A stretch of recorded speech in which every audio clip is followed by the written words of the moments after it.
Dalam nama Bapa dan Putra dan Roh Kudus. Amin. Allah Bapa kami yang maha baik, bantulah kami untuk merenungkan sabdamu, sebab sabdamu adalah pelita penuntun langkah kami dan obor penyuluh jalan kami. Kami mau membaca dan merenungkan sabdamu, maka bersabdalah ya Tuhan, maka hambamu akan mendengarkan.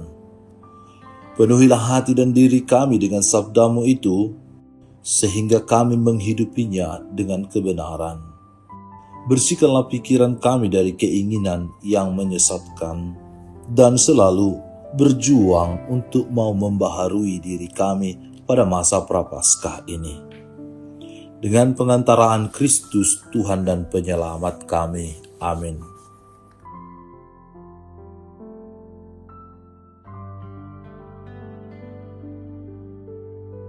Tuhan bersamamu dan bersama rohmu.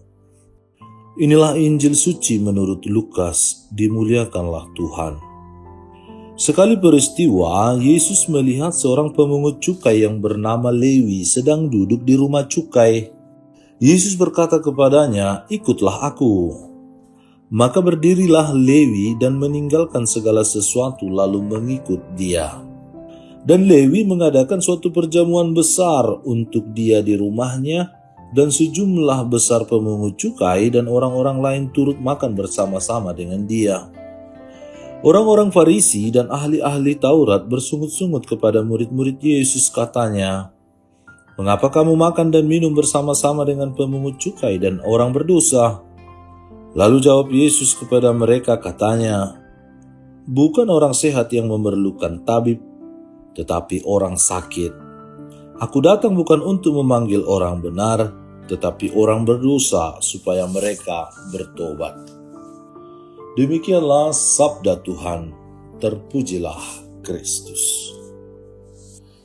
Saudara-saudari terkasih dalam Kristus Yesus, pernahkah terpikir bahwa image, gambaran, atau pandangan orang terhadap seorang pemungut cukai kita renungkan, kita bayangkan dan kita hadirkan, kita pikirkan, dan kita coba tebak kira-kira apa dan bagaimana, siapa serta seperti sedalam apa hidup dari seorang pemungut cukai.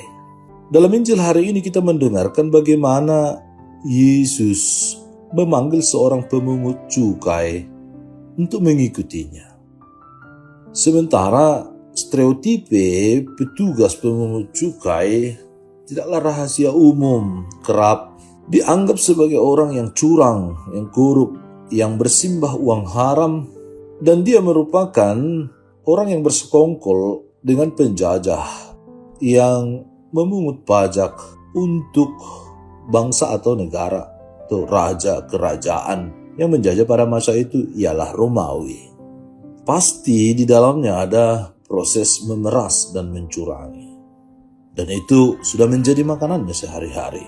Ia juga dilindungi oleh pemerintah Romawi yang menjajah Israel pada saat itu.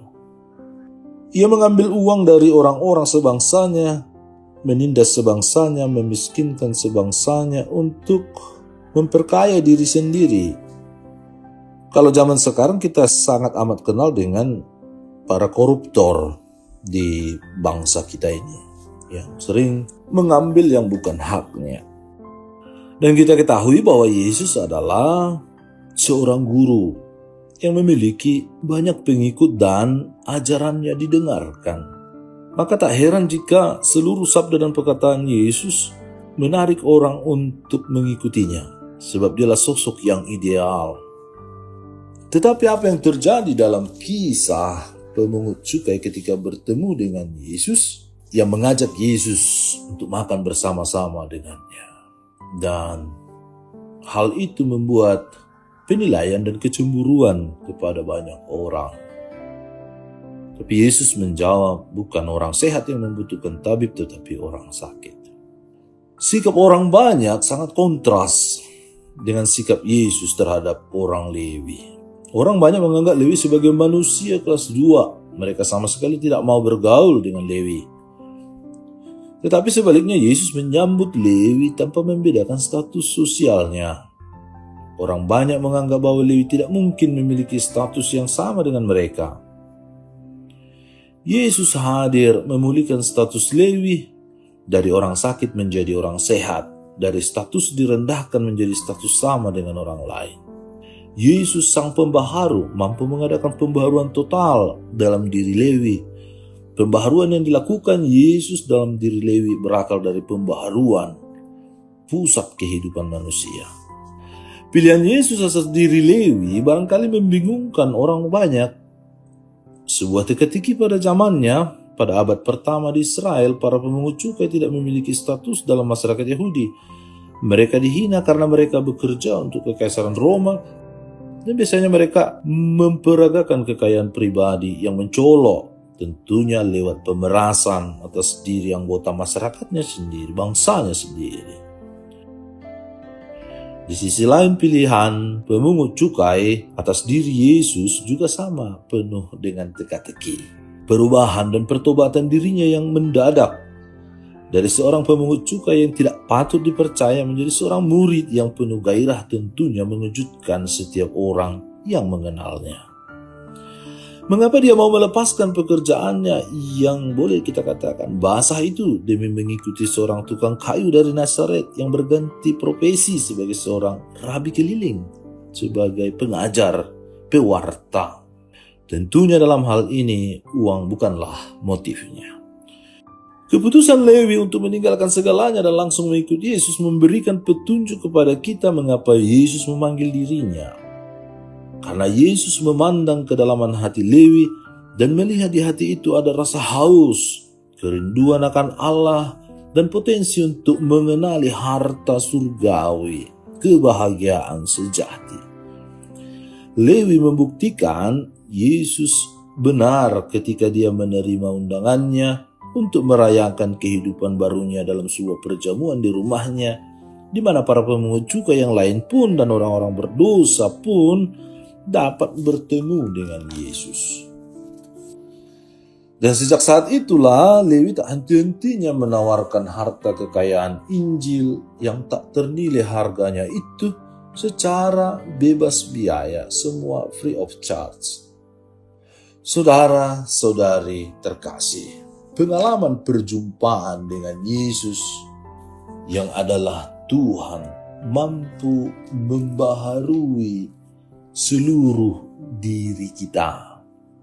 Mindset kita, cara pikir kita, cara merasa dan merenung menghayati kita, serta cara bertindak kita.